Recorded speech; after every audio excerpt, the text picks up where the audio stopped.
ચામુંડા ચંડી ધ્રજા પ્રચંડી અને અસુર વિખંડી અવતારી, અસુરોને મારવા વાળી, એનું વિખંડ કરવા વાળી, સારી રીતે એને ખંડિત કરવા વાળી એ શક્તિ. અસુરની વ્યાખ્યા આમ તો જોઈ ટીવી વાળા આવે ને બધા વર્ણન કરવા વાળા આવે ને એવા વર્ણન કરી દીધા. મોટા મોટા શિંગડા ને મોટા મોટા ખપારી જેવા દાંત ને મોટા માથા ને, આવું શાસ્ત્રોમાં વર્ણન નથી. અસુર રૂપાળા બહુ હતા.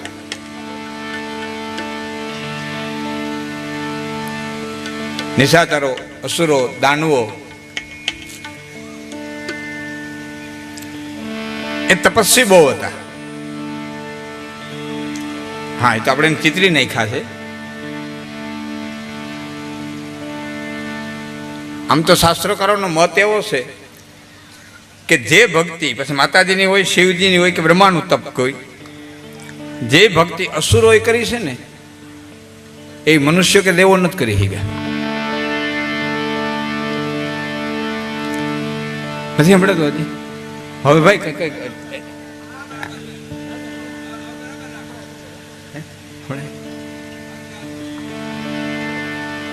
બ્રહ્મા હાવ નક્કી કરીને બેસી જાય કે આને વરદાન દેવું જ નથી, આ જગતમાંથી ઉત્પાત મચાવશે. શિવજી નક્કી કરીને બેસી જાય કે આને વરદાન દેવું જ નથી, આ જગતમાંથી ઉત્પાત મચાવશે, એવું હાવ નિશ્ચય કરીને બેસી જાય અને છતાં એની છાતીમાંથી વરદાન ખેંચી આવે. એ કેવા તપ કર્યા છે! નક્કી કરે બ્રહ્મા કે આને દેવું જ નથી, છતાં દેવું પડે. શંકર એમ કે આને દેવાય જ નહીં, છતાં વરદાન દેવું પડે. અસુરો બહુ રૂપાળા હતા, બહુ તપસ્વી હતા. હા, એની મારા ગૌડો પકડ્યો તો શક્તિ મેળા પછી. બસ તમને માતાજી તાકાત દે, તમને માતાજી શક્તિ દે અને એ શક્તિનો તમે દુરુપયોગ કરો એટલે રાક્ષસ. એમાં લાંબી બીજી કોઈ વ્યાખ્યા નથી. મારે હિંગડા હોય, મોટા દાંત હોય ને એવું નથી. પણ જે માએ શક્તિ આપી છે એ શક્તિનો ઉપયોગ ધર્મને માર્ગે કરવાને બદલે અવળે માર્ગે કરો, એનું નામ રાક્ષસ. હા, આ વ્યાખ્યા. રાવણ જેવો કોણ જ્ઞાની હતો? વેદને ઋચાઓ આપી એટલો કોણ વૈજ્ઞાનિક હતો? બસ શક્તિનો માર્ગ જે હોવો જોઈએ ન હોય અને માની શક્તિ, માયા આપેલી તાકાત એને બીજે માર્ગે વાળી દે, એનું નામ અસુર. એટલે તો ડોંગરેજ મહારાજ કહેતા તો કે આપણે મનુષ્ય અવતાર બહુ ઉત્તમ છે. ડોંગરેજ મહારાજ એમ કહેતા કે દેવતાઓ નવું પુણ્ય નથી કરી શકતા, દેવતાઓ નવું પુણ્ય નથી કરી શકતા અને પશુઓ નવું પાપ નથી કરી શકતા. કોઈ સિંહ છે ગાને મારે તેને ગવત્યાને પાપ ન લાગે, કોઈ કૂતરું મીંદડાને મારે તેને મીંદડી નત્યાનું પાપ ન લાગે, કોઈ નોડિયો હરપને મારે તેને નાગત્યાનું પાપ ન લાગે. પશુ નવું પાપ નથી કરી શકતા, દેવતાઓ નવું પુણ્ય નથી કરી શકતા. દેવતાઓ તમને કઈ પ્રસન્ન થાય તો એ કઈ પુણ્ય બંધાતું નથી, ભાઈની ભલાઈ નથી થતી, તમે અનુષ્ઠાન કર્યા એટલે થાય, તપ કર્યું એટલે થાય. તો આ બે વસ્તુ જો કોઈ કરી શકતું હોય તો એ મનુષ્ય છે. અને મનુષ્યને જે પ્રાપ્ત થાય એ દેવતાઓને પ્રાપ્ત નથી થતું. એટલે આ દેહને ઉત્તમ દેહ કીધો છે. બડે ભાગ માનુષ તન પાવા, સુર દુર્લભ ગ્રંથન સબ ગાવા. દેવતાઓને દુર્લભ એવા મનુષ્ય દેહ મળ્યો છે.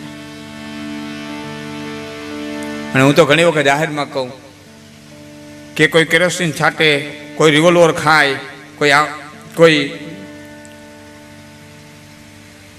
દવા પીએ અને ગળાફાંહો ખાય, તેને આપણે સામાન્ય રીતે એમ કે એની આત્મહત્યા કરે. એને આત્મહત્યા ન કહેવાય, ગીતાય ના પાડે. એ આત્મહત્યારો છે જ નહીં. એને આપઘાત કર્યો, આપઘાત કર્યો, પોતાનો ઘાત કર્યો, પણ આત્મહત્યારો ન કહેવાય. તો આત્મહત્યારો કેવો કે ને? ભગવાન કૃષ્ણ ગીતાની અંદર કહે છે કે આત્મહત્યારો કેને કેવો? કે મનુષ્ય દેહ મળ્યા પછી આ આત્માને ઉર્ધ્વગતિમાં ન લઈ જાય અને પાછો અધોગતિની માલિકો લઈ જાય ને, એ આત્મહત્યારો છે. એને પોતાના આત્માની હત્યા કરી કહેવાય.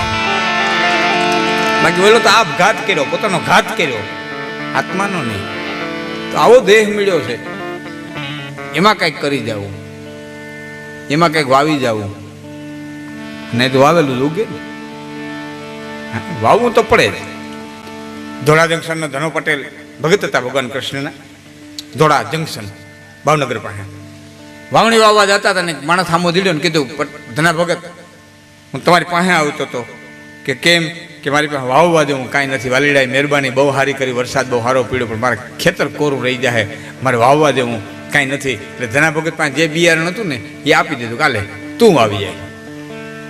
એમાં ધના ભગતને વિચાર થયો કે જો પાછો વળી જાઉં અને વાવવું નહીં તો દુનિયા એમ કે ભગતનો દીકરો થઈ ગયો, રેતું ખેતર રહી ગયું કોરું, વાવવું તો છે. હેલો ત્યાં વિચારતો જાય, કાંઈ છે નહીં, વાવવું હું વાવવું વિચારતો જાય. એમાં રસ્તામાં નદી આવી, નદીમાં વેકરો ફર્યો. હા, વેકરો લીધો અને ગણે પરમે હર કરી અને મીઠ માંડી ઓયણી ઉપર. હકીકત તો એ છે ને કે દાતા હોય ને ઓયણી મંડાય. દાતા દંતાળના હોય ને દાતા કહેવાય, આ વાપરે ને એને દાતા કહેવાય. દાતા હોય ને ત્યાં ઓયણી મંડાય, એમાં વાવેતર કરે, પછી એમાંથી ઉપજ આવે. બાકી દાઢામાં તો આપવું પડે, બીજાને ઉઠલાવા હોય ને જડામોડ કાઢવા હોય ને કે દાઢે વાવેતર ન હોય. દાતા એ જ વાવેતર હોય. અને જેને વાવણી કરી છે મારી વાત સમજાય છે. હવે તો ઓટોમેટિક આવી ઓછું સમજાય.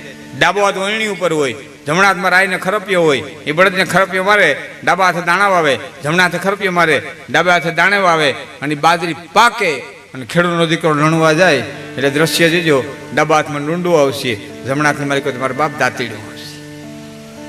તો જે હાથે દાણા આવે એ હાથમાં દાણા આવે, જે હાથે બળદને ખરપિયા મારી હાથમાં દાંતરીનું આવે. આ હાથનું હાથ નથી ભોગવવું પડતું. આટલું સનાતન સત્ય કર્મનો સિદ્ધાંત જગતમાં છે. કોઈ કઈ કરી જવું હોય તો, અને એ કરી જવું એને માટે નથી કરવાના. ભેંસના વાહા દેવાય તો નથી જ કરવાના. રાયતા કે લાખની ગઢવી રેડ્યું નાખે નવદી મોરારી બાપુ બોલે. જે નથી કરવાના, જેના તરમાં જ નથી, ધર્મમાં જ નથી, અંતરમાં પડ્યું જ નથી, તો ઉગે ક્યાંથી? અંદર હોય જ બહાર આવે. અંદર દાતારી પડી હોય તો બહાર આવે, અંદર સુરવીરતા પડી હોય તો બહાર આવે. તમને ખ્યાલ છે સુરતના હીરા ઘસવાવાળા ભાઈઓ છે ને, છોકરા જુવાનના રત્ન કલાકારો, એ હીરા ઘસે. આમ તો જો પાણો જ હોય, એ ઘસી કે તેલ પાડી એમાંથી હીરો બને. પણ માલિકોર હીરો હતો ને, માલિકોર મૂળમાં તો હીરો હતો, એટલે એને ઘંટીએ ચડાવીને પછી એમાંથી હીરો બનાવ્યો. બાકી આ બધાનામાં લઈ જાય પાણો, જિંદગી આખી ગમે તો હીરો થાય. તો મૂળમાં તો હોવું જોઈએ ને, ધર્મમાં તો હોવું જોઈએ. દાતાર બનાતો નથી સાહેબ. અહીંથી દાતારીની વાતો કરીને કોઈ એમ કે કાલથી મારે દાતારી શરૂઆત કરી દે, ભૂલે ન ખાતા કોઈ દહ્યું દહ્યો ગયો બેઠા હોય ત્યાં સુધી તા હોય. આ દાતાર બનાતું નથી. જેને ખોરડે 4 પેઢીના પોઈન ભેળા થયા હોય ને એક દાતાર જન્મે, જેને ખોરડે 7 પેઢીના પોઈન ભેળા થયા હોય ને એક સુપાત્ર સંત જન્મે, જેને ખોરડે 101 પેઢીના પોઈન ભેળા થાય તેથી અખીડો અમારનો માલિક પગલિયું પાડવા માટે થઈ અને આવે. પેઢી દર પેઢીના પોઈન ભેળા થવા જોઈએ. એ ગણે પર મેં હર કરીને ધના ભગતે મૂઠ માંડી ઓયણી માથે અને બળદી આવેલા. આખા ગામે જુવાર, બાજરા, મકાઈયું વાવ્યા. ધના ભગતે આખા ગામની હારો હારી પોતાના ખેતરની માલિકો રેતી વાવી. એટલું જ નહીં પણ ભાદરવો મહિનો આવ્યો અને આખા ગામના ખેતરોની માલિકો જુવાર, બાજરા અને મકાઈના પાક લેરાતા હતા. એવી ને એવી જુવાર, બાજરો અને મકાઈ છે ને એ ધના ભગતના ખેતરમાં લેરાણા. ધુલકો ધાન ધનાકો કીયો તો કિત મુરાદ પે જુઠ નાયો, નાથો અનાથ અનાથ રિયો તો કે છે અનાથ. ધોળીનું ધાન કરીને દઈ દે, પણ શરત એટલી કે રેતી તો રેતી વાવીને. જો પાછો વળી ગયો ને તો પરમાત્મા લાચાર. ધૂળ તો ધૂળ વાવીને કર્મ કર્યું ને, સમય મળેલ કર્મ કરી લેજો. પછી કેટલું ઉગાડવું, કેમ ઉગાડવું, કઈ રીતે ઉગાડવું, એ તો બધું એના હાથમાં છે. પણ કર્મ એક વખત વાવેતર કરી લેજો. જ્યારે જ્યારે અવસર મળે ત્યારે. ઘણી વખત આપણે એમ કહેતા બાપા આ માયા બધી કહેવાય, આને બધી માયા કહેવાય. એક દી વૈયા જાઉં, આ માયા પડી રહે. એક દી વૈયા જાઉં, હાથે એટલું સાથે કરી લ્યો, માયા પડી રહે. એક દી વૈયા જાઉં અને નરેન્દ્ર મોદી થપાટ મારી માયા વહી ગઈને આપણે પીડા રહ્યા. હા, આ બિહાડી બાયું કે કુકરમાં હતાડ્યા હતા કે ગોદડામાં હતાડ્યા હતા, ક્યાંથી ક્યાં કાઢ્યા. ઓલી જૂની ગામડાની કહેવત હતી, પાપેનો માર પરલે જાય, કીડી હાંસે ને તેતર ખાય. એ હવે છે હાંસી પડી એટલા વરહ પછી. મરી ગયા કીડી હાંસી જ મરી ગયા, તેતર ખાઈ ગયા.